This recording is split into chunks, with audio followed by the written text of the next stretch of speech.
First, Nick Buckley is with us, former mayoral candidate in Manchester and author. Nick's new book, Anglophobia, A Price Worth Paying to Be English, is out now. Good to have you with us again, Nick. This seems like fairly logical stuff from Reform, but interesting that a Conservative has backed it.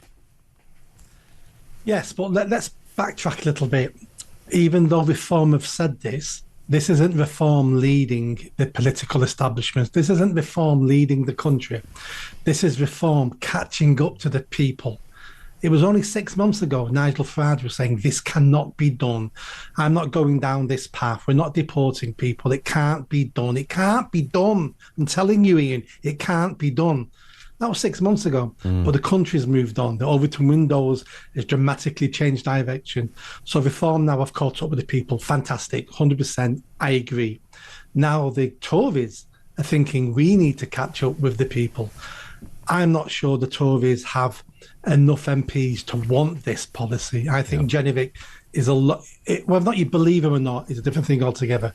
But he's saying the right things, but I don't think his party, his MPs, want this. I think the members do, but the MPs don't. Yeah. The people have spoken, and politicians are now trying to catch up to where the people are.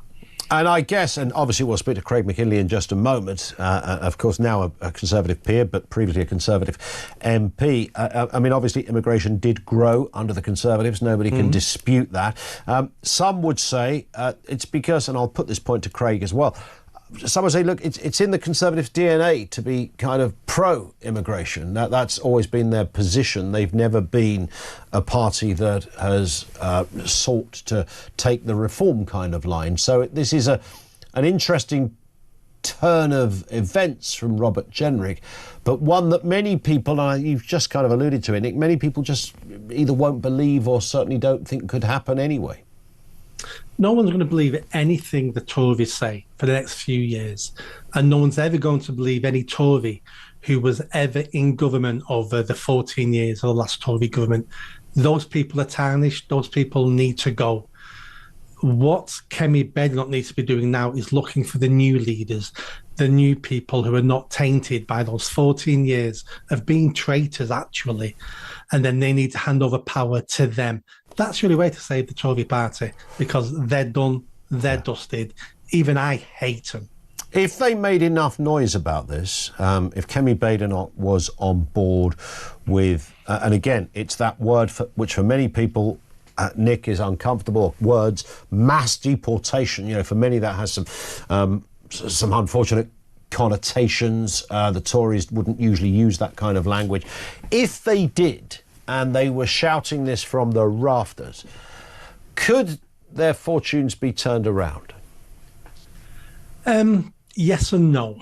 So yes, I'll make a promise now. This is the direction the Tories are going to go into over the next 5-10 years. It's written in stone. But anybody connected to the last 14 years will not be leading the Tory party to success. The Tory party, if they verbalise some of this, which Genevic's doing all the time, and he sounds great doing it, if he carries on doing that, they may damage Reform, because they'll stop the leaking of Tory voters to the Reform base, but they can't win. Their reputation's in the gutter. Yeah. They need new leaders. They need new MPs. Nick, on that point, great to have you on with us. Thank you very much. Nick Buckley, MP, MBE, I should say, author, and Nick's book is out now. In fact, it'd be worth getting on for Nick for a chat just on the specifics of his book, by the way, all about Anglophobia. We'll have more details on that. A Price Worth Paying to Be English. There it is. You can see the cover on your screen.